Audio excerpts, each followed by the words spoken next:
Pagod na ibinagsak ni Justin ang kanyang katawan sa couch ng kanyang opisina. Kagagaling niya lang sa meeting para sa kanyang bagong project. He was now acting as the CEO and engineer of Fortalejo Construction Corporation at the age of 29. Sa loob ng maraming taon ay marami na ring nagbago sa kanya, pero hindi ang nararamdaman niya para sa babaeng mahal niya. Si Lian. The woman was still the one who occupies his heart, kahit pasandamakmak na babae na ang meron sa kanyang paanan at handang angkinin niya ng buo.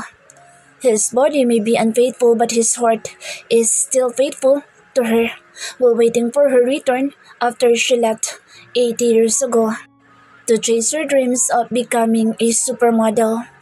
When he started growing up, he realized how selfish he was for holding her tightly, not realizing nasasakal na niya ang babae.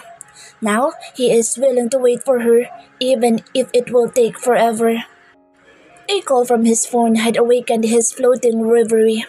Kumunot ang kanyang noo nang makita ang numero ni Jessica, his youngest sister. Siya ang tumatawag. "Hey, Brad." Bungad niya rito. "Hello, kuya." Masigla nitong sagot at humahagik-hik pa. Napatingin siya sa kanyang cellphone. He is wondering what's making his sister so hyper today. "What are you up to, Jessica?" Ikaw kasi hindi ka man lang nagsabi na you're getting married na pala." Nito na ikinagulat niya. What the hell? Did he hear it right? He's getting married? I am what? OMG, hindi mo pa alam? Maarteng bulalas nito. He massaged his nose bridge at what she said. "I don't know what marriage you're talking about, Jessica. And if you're joking, this isn't a good one, so stop this." May otoridad diyang saway. He hates this kind of prank dahil isang babae lang naman ang gusto niyang pakasalan and right now, that woman isn't ready yet. "I'm not joking, kuya. Omi is already working on the papers for your wedding." "What?" "You better get home para makausap mo si mommy, kuya." Huling saad nito bago niya pinatay ang telepono. His anger starts to invade his heart once again. Ano naman kayang balak ng mommy niya sa kanya? He hates how she manipulates things around them. Hindi na siya nakatiis pa at agad na tumayo mula sa kanyang pagkakaupo. He can stay here and sit while waiting for her mother's call. Siya mismo ang kakausap at pipigil sa kung ano man ang binabalak nito. He'll fly to Mindanao tonight and go home after 8 long years to their hacienda. "Cancel all my meetings and appointments in the next 2 days. Adi." Utos niya sa kanyang secretary. "Pero sir, hindi po find a way to make it possible." Nagbukas sara ang bibig nito sa kanyang sinabi pero tinalikuran na niya ang babae at nagtuloy na sa elevator. He needed to catch Sander, ang kaibigan niya may-ari ng airline at piloto din para ito ang maghatid sa kanya patungong Davao. "What the hell, man? I can't send you there tonight. May date ako." Nakabusangot na tanggi ni Sander. Napahilamo siya ng mukha dahil sa frustration. This is the fastest way he knows para mas mabilis niya din maagapan ang gagawin ng mommy niya. "Come on, Sander. My mother's going to marry me off. At kailangan ko makarating agad sa Davao para pigilan siya." "What? You're getting married?" He looked at him with full of desperation in his eyes. Walang nagawa si Sander kundi ang ihatid siya papuntang Davao. Hindi na siya nag-aksaya ng panahon at agad na nakarating sa kanilang mansyon. Sa labas ay nakita niya ang kanyang nakababatang kapatid na si Sander. Ito ang namamahala sa kanilang asyenda dito sa Bukidnon. It was supposed to be him pero nang umalis si Lian ay hindi na rin niya kaya pang manatili dito dahil mamimiss niya lang ang babae. "Where's mommy, James?" Bungad niya sa kapatid. Madilim ang mga mata nitong nakatitig sa kanya. He was confused right now because they used to be close before he left. Ngayon ay parang hindi ito natutuwang makita siya. "She's inside." Tugon nito at agad siyang tinalikuran. Sunundan niya ng nagtatakang tingin ang papalayong bulto ng kapatid. Pumundong hininga na lamang siya at hindi na binigyan pa ng pansin ang panlalamig nito. He still has problems to take care of. Pagpasok niya sa loob ng mansyon ay binati agad siya ng kanilang mayordoma na si Salome. "Nasaan si mommy, manang?" "Nasa study room po. Kasama ang daddy niyo, senyorito." Naglakad siya patungo sa study room ng ama at pinihit ang pintuan. There, He saw his parents happily talking to each other. Nang maramdaman ng mga ito ang presensya niya, ay sabay itong lumingon. Justin, iyo! You're finally home! Masayang bulalas ng kanyang ina.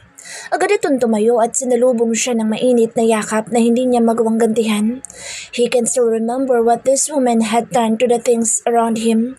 Kung hindi pa siya naging CEO ay hindi matatanggal ang pagkaka-blacklist niya sa international flights dahilan para mas lalong sumama ang loob ni Lian sa kanya dahil hindi siya nakasunod ni makadalaw sa dalaga. What's wrong? Hindi ka ba masaya na makita kami ng daddy mo? Do you really think I will be happy? After what Jessica told me, Mom? Galit niyang tanong. So yun lang pala mapapawi sa'yo dito sa asyenda natin? I really came home to tell you to stop this nonsense, Mommy.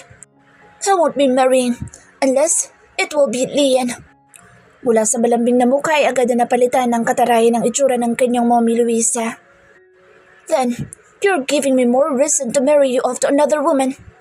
Justin. Napasuklay siya sa kanyang buhok. Can you please stop manipulating my life? Pwede bang ako naman ang magdesisyon para sa sarili ko at hindi kayo? Buhay ko to, Ma, at magpapakasal ako sa kung sino gusto ko. Don't raise your voice, Justin. Baka nakakalimutan mo na mommy mo yung kaharap mo. Asik ng kanyang daddy.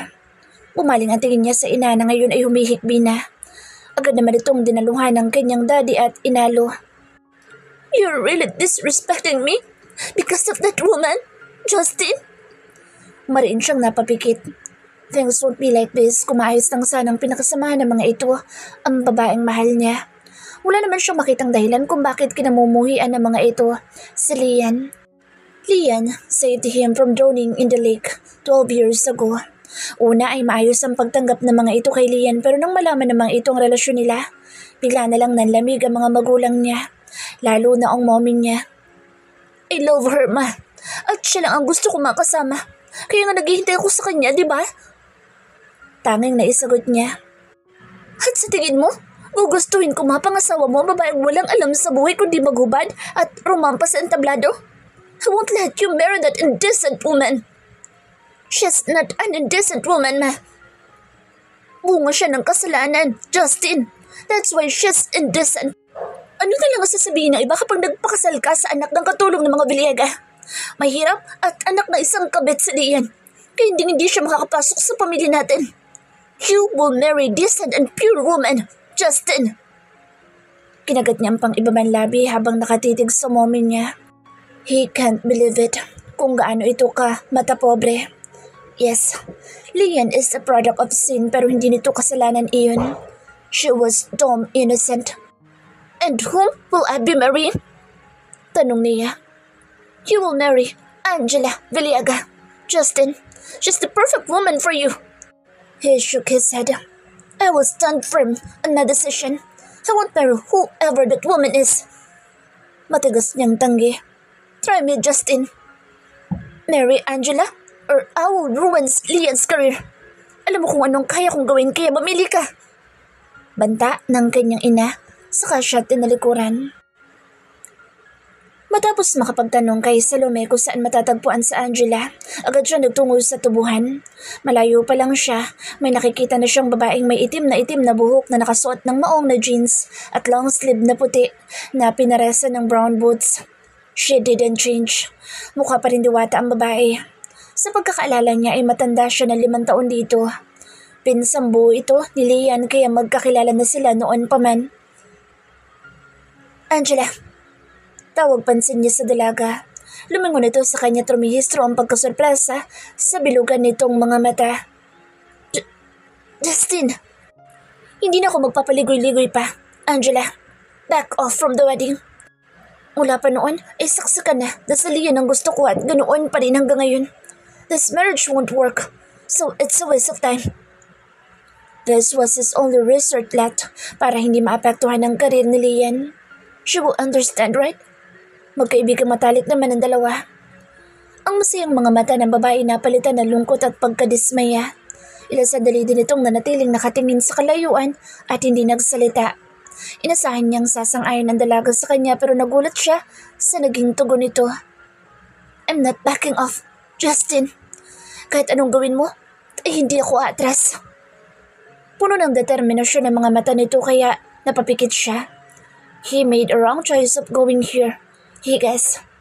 Fine, marry me, and I'll swear, you'll regret this, Angela.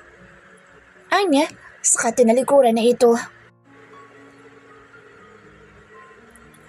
Pilit na tinatakpan ng unan ni Angela ang kanyang dalawang tenga upang hindi marinig ang nakakarinding kaganapan sa kabilang kwarto.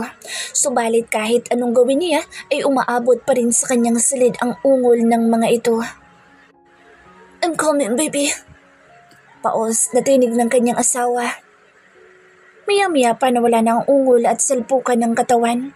Marahil tapos na ang mga ito at nakatulog na, samantalang siya'y nakaupo pa rin sa paanan ng kama, habang tigmak sa luha ang mga mata. Sino ba naman ang hindi? Asawa niyang nasa loob at nagpapakasaya sa kandungan ng ibang babae, habang heto siya't umiiyak at nasasaktan. 7 buwan na ang nakaraan simula ng ikasal sila ni Justin pero hanggang ngayon, patuloy pa rin siyang nasasaktan sa piling ng kanyang asawa. Justin never cared for her, o kahit na ituring siyang asawa ay hindi nito magawa. Palagi itong galit o di kaya hindi siya pinapansin. Minsan naman umuuwi itong lasing at nananakit. Ang mas masahol pa, nagdadala ng babae ang asawa niya sa sariling pamamahay nila at noon ginagawa ang bagay na dapat para sa kanilang mag-asawa. Hiwalay sila ng silid. Ayaw na ayaw siya nitong nasa malapit. Tinignan niya ang larawan nila sa kasal na nakasabit sa dingding. Makikita sa kanyang mga mata at ngiti kung gaano siya kasaya sa araw na iyon, samantalang parang pinagsakluban ng langit at lupa ang mukha ni Justin. Napilitan lamang ang lalaki na pakasalan siya dahil hindi siya umatras at sumunod sa pakiusap nito. Akala niya dala lang ng emosyon kaya nasabi ni Justin ang mga bagay na iyon sa kanya pero hindi pala. Dahil sa ngayon, halos mamanhid na ang puso niya sa sakit. Naalala niya pa nung una niyang makita ang lalaki habang naglalaro siya sa gilid ng kalsada sa kanilang tubuhan. Ouch! Daing niya. Pilit siyang tumayo sa pagkakadapa pero mas lalo siyang naiyak nang makitang nagkasugat ang kanyang tuhod. Ano nangyari sa'yo, bata? Agad siyang nag-angat ng tingin sa binatilyong nasa harapan niya at nasilayan ng pinakamagandang abo ng mga mata sa tanambuhay niya. Napayuko ito sa tuhod niya at naipinta ang pag-aalala sa mga mata. Halika, gagamutin ko yung sugat mo. Alok pa nito pero nanatili lamang siyang tulala. Nanlaki ang mga mata niya nang bigla siya nitong binuhat at isinakay sa puting kabayo, saka dinala sa malaking puno na pagitan ng asyenda nila at ng Hacienda Fortalejo. Kumuha ang lalaki ng dahon sa pinukpok ng bato bago inilagay sa sugat niya.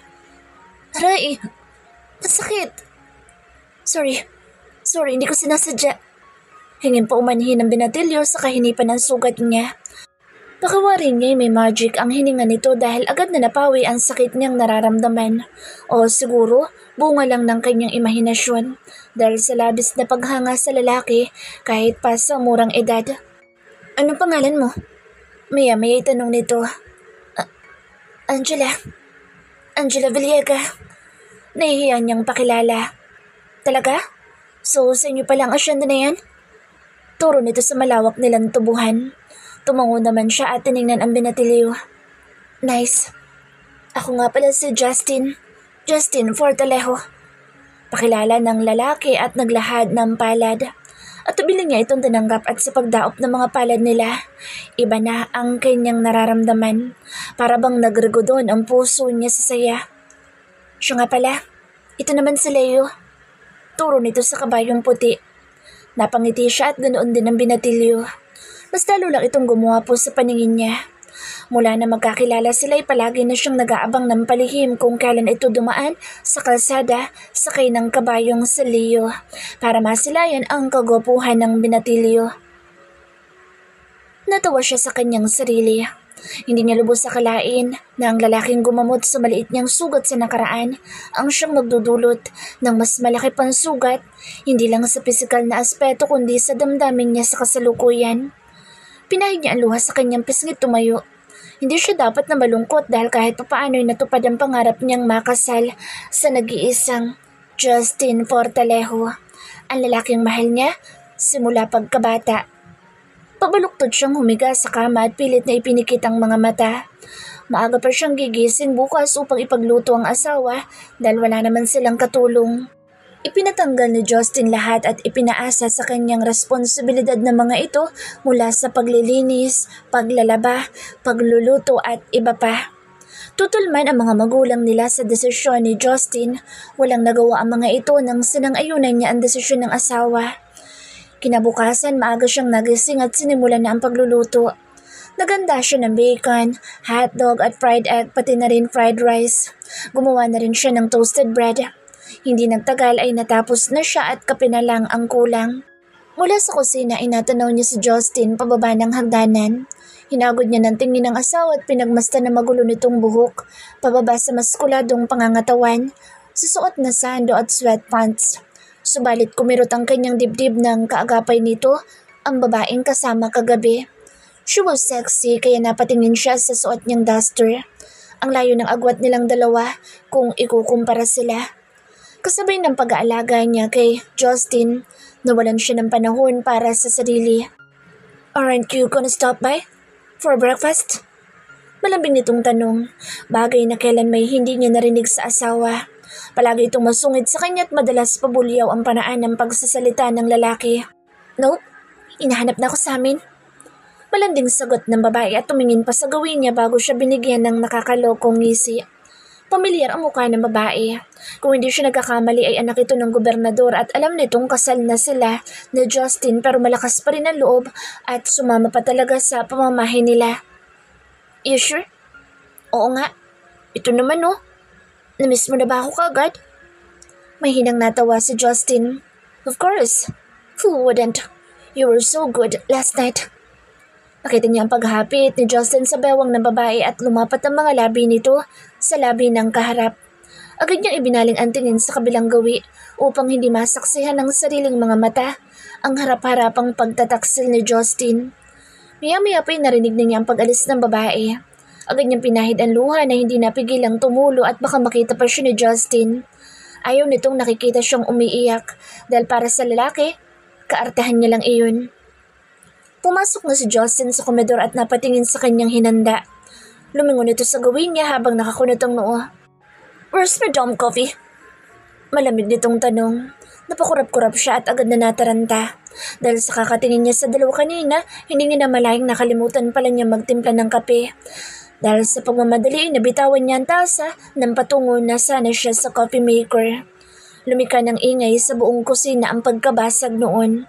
Agad na lumapit si Justin at pinanlisikan siya ng mata. "Ang tanga-tanga mo! Yun ang nga lang ang trabaho mo, hindi mo pa magawa na maayos?" "Pasensya na. Hindi ko naman sinasadya, Justin. Pupulutin ko na lang." Mahinang anas niya.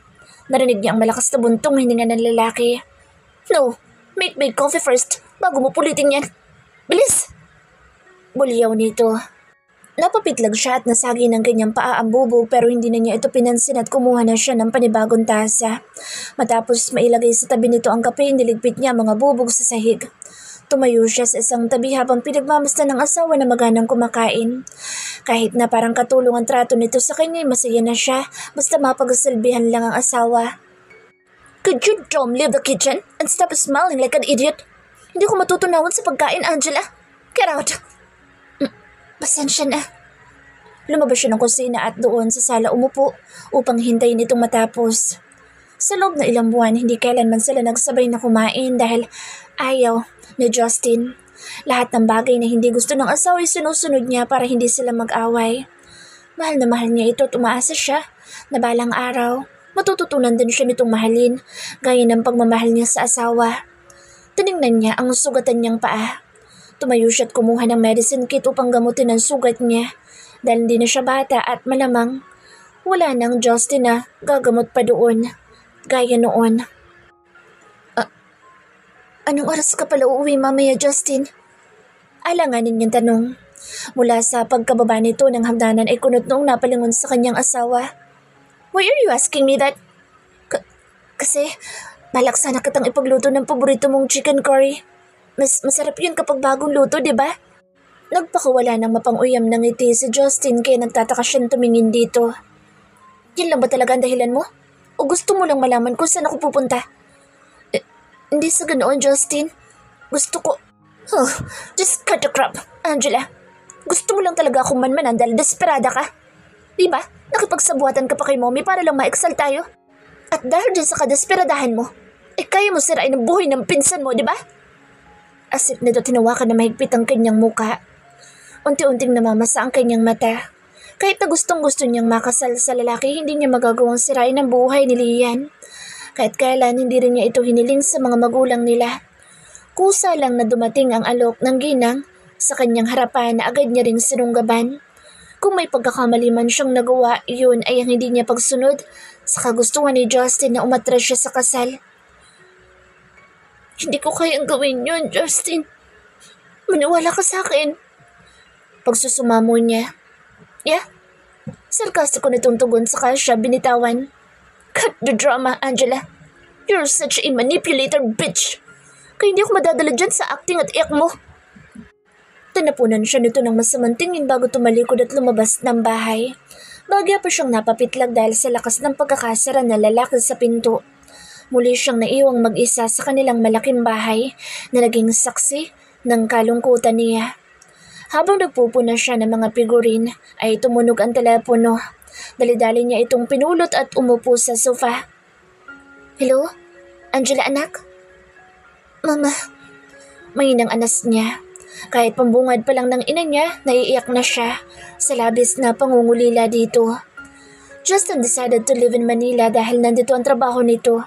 Kaya kahit labag sa loob niyang iwanan ang lupang kinagisnan at mamuhay sa magulong syudad, sinuong niya ang hindi pamilyar na pamumuhay makasama lang ang asawa. Kumusta ka na dyan? Ayos ka lang ba? Hindi ka ba pinapabayaan ni Justin? Sunod-sunod nitong tanong. Mariin siyang napapikit.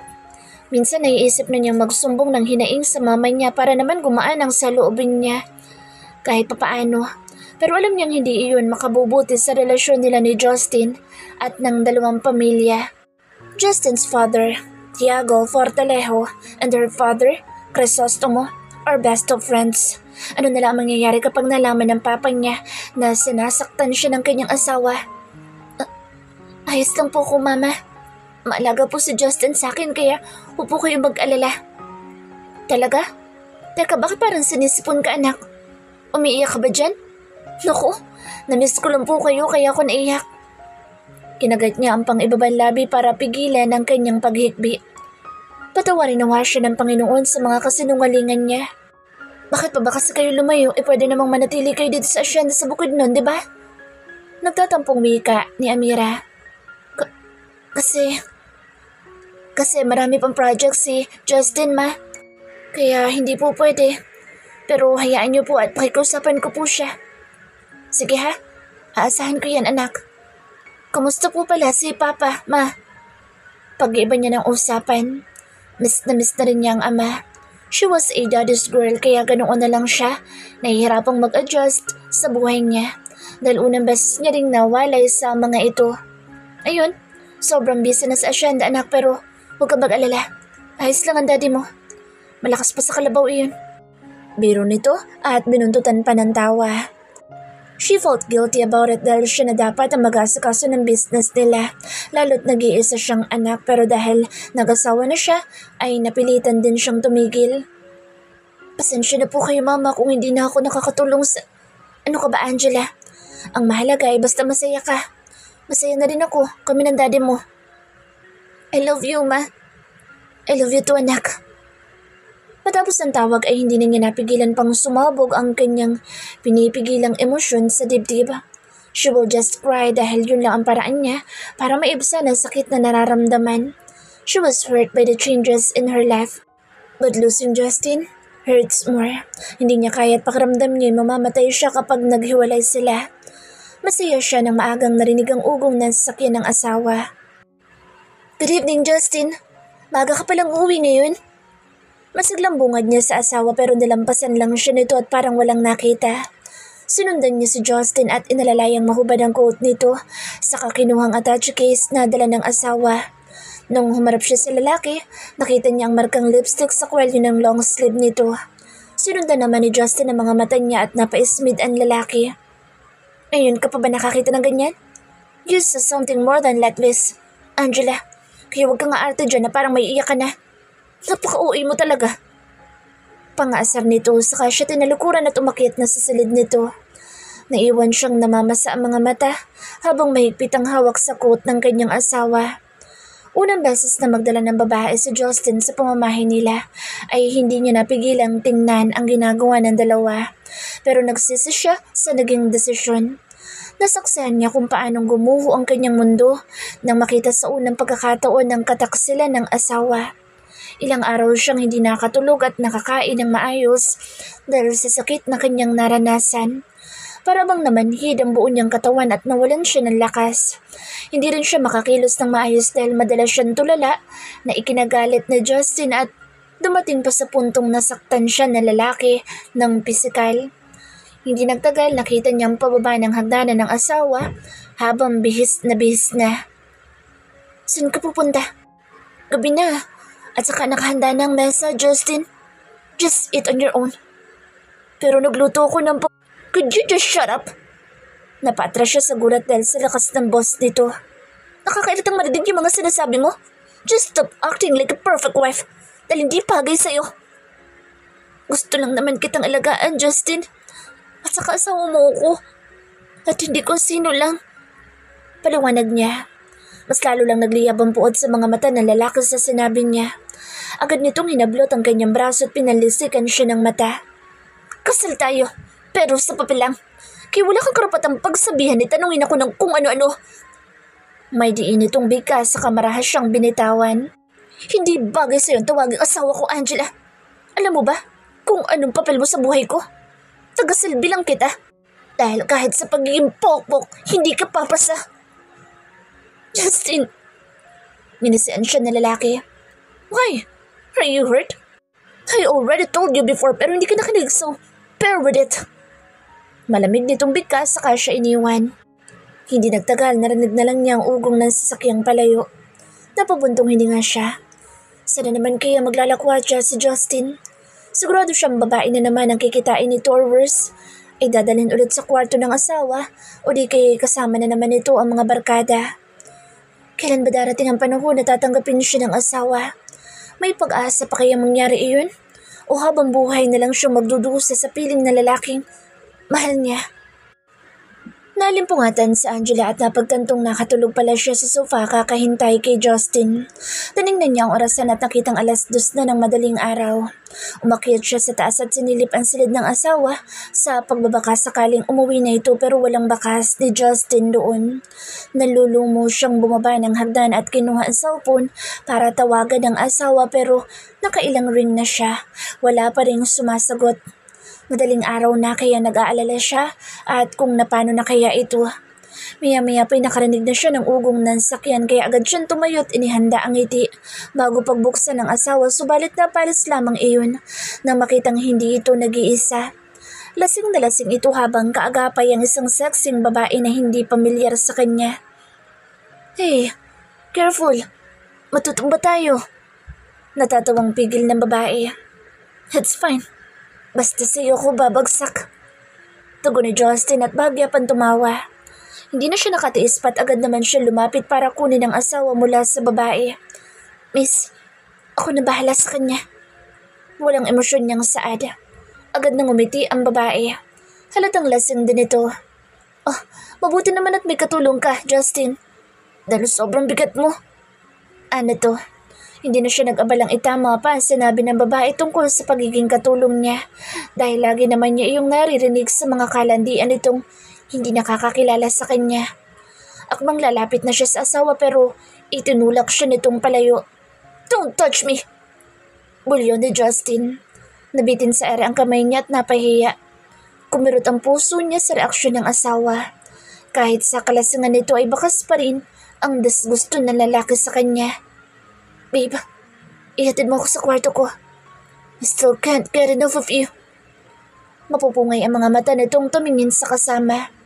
You're so insatiable, Justin. Katatapos lang natin sa car kanina eh. Kunwari reklamo ng babae. Lumunog si Angela ng ilang beses para mawala ang bikig sa kanyang lalamunan at hindi tuluyang malaglag ang namumuong luha sa kanyang mga mata. Imbes na maging manhid dahil ilang beses na siyang nakasaksi ng ganitong pangyayari, mas lalo lang dumoble ang sakit. Agad na yumakap sa babae si Justin at naghalikan pa sa harap niya. Unti-unting pumasok ang dalawa nang hindi naghihiwalay ang mga labi. Napaatras pa siya nang masagi siya ng mga ito. Humigpit ang kapit niya sa doorknob at pinigilan ang sariling lumingon. Mas lalo lamang siyang madudurog sa makikita niya, kaya tumingala siya sa kisame at pinaypayan ang mga mata. Huwag kang umiyak. Huwag kang umiyak, Angela. Kaya mo to. Kakayanin mo. Mahal mo siya, hindi ba? Please. Please don't cry. Kausap niya sa sarili. Pero na magsimulang umungol ang dalaway, hindi na niya napigilan pa ang sarili. Hindi magkamayo ang mga luha niya na parang sinaksak ng libo-libong punyal ang kanyang dibdib. Upang maiwasan ang mga ito, pinili niyang sardin na muna manatili kahit madaling araw na. Walang lagi maayos na tulog sa Angela kinabukasan pero pinilit niya pa rin bumangon para ipaghanda ng almusal ang asawa. Kasalukuyan siya nagluluto nang maramdaman niyang may ibang tao sa kusina. Lumangon siya at nakita ang babaeng kasama ni Justin kagabi habang suot nito ang long sleeve ng asawa. Hindi niya ito pinansin at nagpatuloy lang sa ginagawa. Are you maid here? You're rude. Hindi ka ba marunong bumati sa girlfriend ng amo mo? Asik nito. Huminga siya ng malalim upang hamigin ang sarili na huwag pumatol dito. Tonta, at talagang balak mo ba magbingi-bingihan, ha? Nabigla sa Angela nang hilahin nito ang kanyang buhok kaya napasigaw siya. Biglang sumulak ang galit sa puso niya dahil sa pang-aapi ng babae. Hindi pa ba sapat na kumalantari ito sa asawa niya? May gana pa talaga itong manakit sa kanya. Sinubukan niyang tanggalin ang kamay nito sa kanyang buhok pero ayaw siyang bitawan ng babae at tuloy lang ito sa pagtatalak. Tuluyang nagdilim ang kanyang paningin at sinikuan siya ng babae. Marahil hindi nito inaasahan ang ginawa niya kaya mabilis siyang nabitawan. Hindi pa siya nakontento at ginantihan ito ng pagsabunot.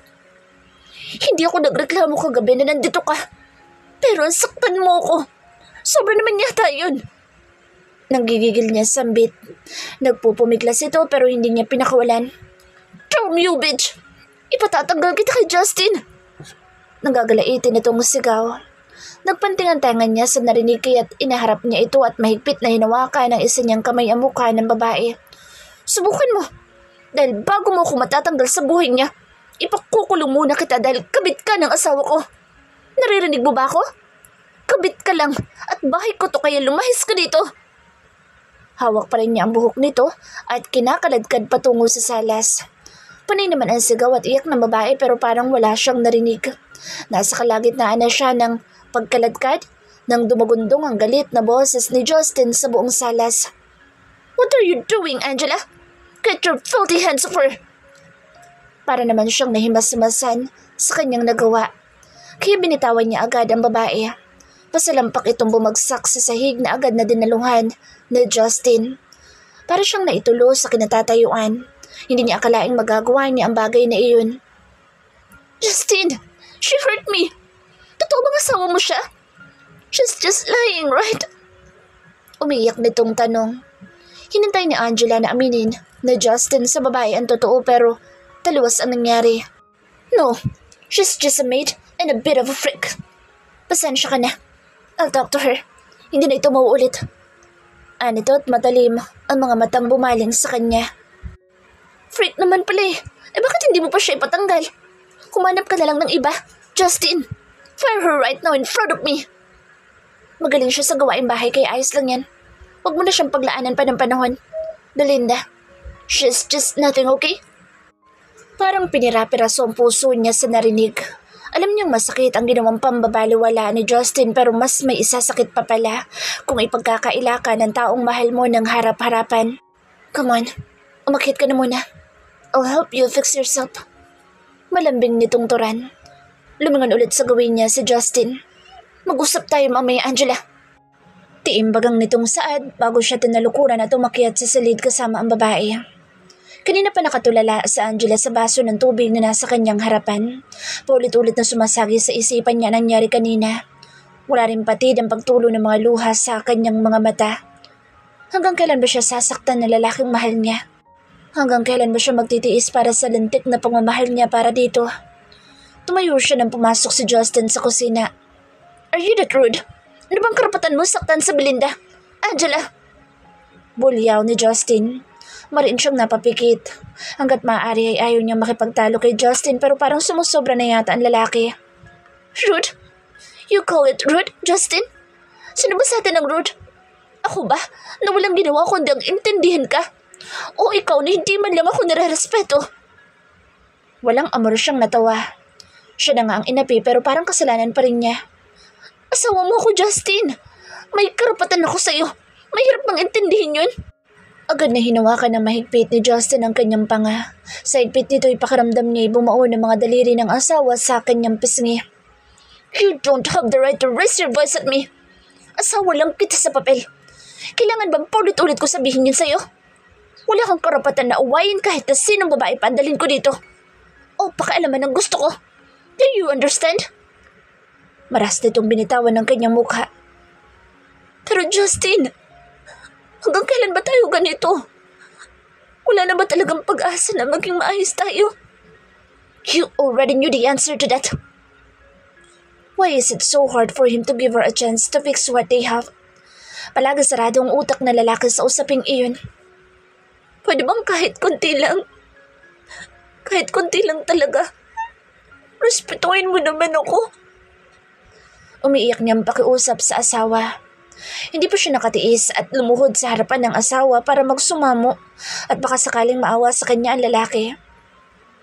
Kahit yun lang, Justin, oh. Yumukod si Justin at pinagpantay ang kanilang muka. Walang bakas ng awa ang makikita sa itsura ng lalaki. Puro galit at pagkamuhi lang. Kasalanan mo lahat kaya nasadlak tayo sa sitwasyong ito. Angela, have you forgotten it already? I told you to back off from the wedding. Didn't I? Pero matigas ka. Masyado kang desperada kaya pagbabayaran mo ang desisyon mo. Tumayo si Justin samantalang nanatili siyang nakaluhod sa sahig. Araw-araw kitang sasaktan hanggang sa mapagod ka ng tuluyan. I don't care. Nagsisimula pa lang tayo kaya kung ako sa'yo, hilingin mo na sa mga magulang natin na ipawalang bisa ang kasal dahil kahit kailan, hindi kita mamahalin. Kinaumagahan, marang binuksan ni Angela ang pintuan ng kanyang kwarto nang makarinig ng kaluskos sa loob ng bahay. May magnanakaw kayang nakapasok. Nagmamadali siyang nagtungo sa lugar at nagulat nang makita ang isang may edad na babaeng naglilinis sa kusina. Sino po sila? Alanganin niyang tanong. Nasurpresa ang matandang babae pero agad din itong yumuko at magalang nangumiti. Magandang araw po. Ako po si Glory, ang bago niyong kasambahay. Kasambahay? Opo. Sigurado po ba kayo? Paninuguro niya. Sa pagkakatanda niya ay ayaw ni Justin na magkaroon sila ng kasambahay dahil nais siya nitong pahirapan nang sa ganoon ay iwanan niya ito at sukuan. Ang hindi alam ni Justin, sanay siya sa lahat ng gawaing bahay kahit pa may mga katulong sila. Bata pa lang siya, turo na ng mga magulang niya na kailangan matuto sa lahat ng bagay para sa hinaharap. Kaya naman lahat ay inaral niya mula sa pagiging kasambahay, hardinera, tauhan sa tubuhan hanggang sa pagpapatakbo nito. Sigurado po ako, ma'am. Ang asawa niyo po na si Sir Justin ang nag-hire sa akin. Tugon ng matanda. Napatango na lang siya kahit na hanggang ngayon nalilito pa rin ang isip niya kung ano nangyayari. Ibig sabihin ba ay ito na simula na magkakaayos na sila? Gusto niyo po ba na ipaghanda ko kayo na makakain? Wag na po, Aling Glory. Busog pa po ako. Tanggi niyang sagot. Sige po, ma'am. Tawagin niyo lang po ako kapag may kailangan kayo ipagawa. Nakangiting wika ni Aling Glory. Tipid din siyang napangiti.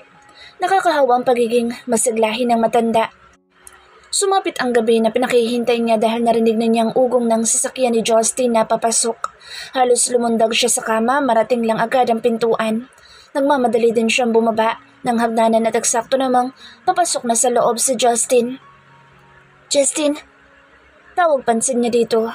Kunot noo siyang pinagmasdan ng lalaki hanggang sa makarating siya sa harapan nito. Dahil sa pagsimangot ng asawa ay unti-unting napawi ang kanyang ngiti. Nandito ka na pala. Gusto mo bang ipaganda kita ng hapunan? Nakangiti niyang alok. Didn't I already hire the maid to do it? Hindi mo na ako kailangang pagsilbihan, Angela. Malamig nitong sagot sa siya nilampasan at umakyat sa silid. Naiwan naman siyang nakatanaw sa asawa. Akala niya ay magiging okay na sila pero hindi pa pala. Bagsak ang balikat niyang bumalik sa kanyang silid. Mas gugustuhin pa niyang manatiling pagsilbihan ang lalaki nang sa gano'y maramdaman man lang niyang naging asawa siya dito. Kinabukasan ay maaga din siyang gumising at nagpupumilit kay Aling Glory na tumulong sa paghahanda ng almusal. Kahit hindi sumang-ayon na matanda. Hindi nagtagal, pumasok sa kusina ang pawisan niyang asawa. Agad niyang pinulot ang nakasampay na tuwalya sa upuan para punasan ang lalaki pero mabilis itong umiwas sa kanya. Iwanan mo muna kami, Manang Glory. May pag-uusapan kami ni Angela. Seryosong utos na lalaki. Mabilis naman tumalima ang matanda. Napatingin siya kay Justin na nakatitig din sa kanya. Hindi niya maiwasang maramdaman ang kabog sa kanyang dibdib dahil sa intensidad ng abo nitong mga mata. Pakaramdam niya may puwersang humihigop sa kanya para manatiling nakatitig lang doon. Ano pag-uusapan natin? Basag niya sa sandaling katahimikan sa kanilang pagitan. Sit down. We will discuss something important. Sagot nito at nagpatiuna na sa pag-upo. Dahan-dahan naman siya naglakad sa kalapit na silya at marahang naupo. Naninibago siya dahil itong unang beses na magkasama sila sa hapag. Our parents will visit at here next day. One main reason kung bakit kumuha ko ng katulong. Panimula ni Justin. Umaliwalas ang kanyang mukha sa narinig. Huling beses na nakita at nakasama niya magulang ay noong araw bago ang kanyang kasal. Bukod sa abala ang mga ito sa plantasyon, may katandaan na rin kaya hindi na mahilig bumiyahe. Subalit nakaramdam siya ng pagkadismaya. Akala niya ay kumuha ng katulong si Justin para hindi na siya mahirapan pa. Pero iba pala ang dahilan. Ganun pa man ay pilit siyang umiti. Ganun ba? May hinugod si Justin mula sa pitakan at ibinigay sa kanya. Nagtataka naman niyang tinanggap ang black card na iniabot ng asawa. Here, make yourself presentable, Angela. Because right now, you look like a trash. At wag na wag mo ko ipapahiya sa harapan ng mga magulang natin. Lalong-lalo na kay Mommy. Nang sa ganoon ay hindi niya pagdiskitahan si Lian. Remember that if Lian will get compromised, hindi ako mangingiming hiwalayan ka and I will never ever forgive you. Malamig nitong wika. Napayuko na lang siya nang mabanggit nito ang pangalan ng pinsan. She tried her best to be a good wife to him dahil yun lang ang alam niyang gawin para mapaibig ang asawa. Pero hanggang ngayon ay si Lian pa rin ang mahal nito. Maya-maya pa'y nag-angat siya ng tingin sa lalaki. Hindi mo ba ako pwedeng samahan? Hindi kasi ako sanay sa Manila. Kaya baka kung pwede lang naman na sumama ka kahit saglit lang. Pag-aalangan niya.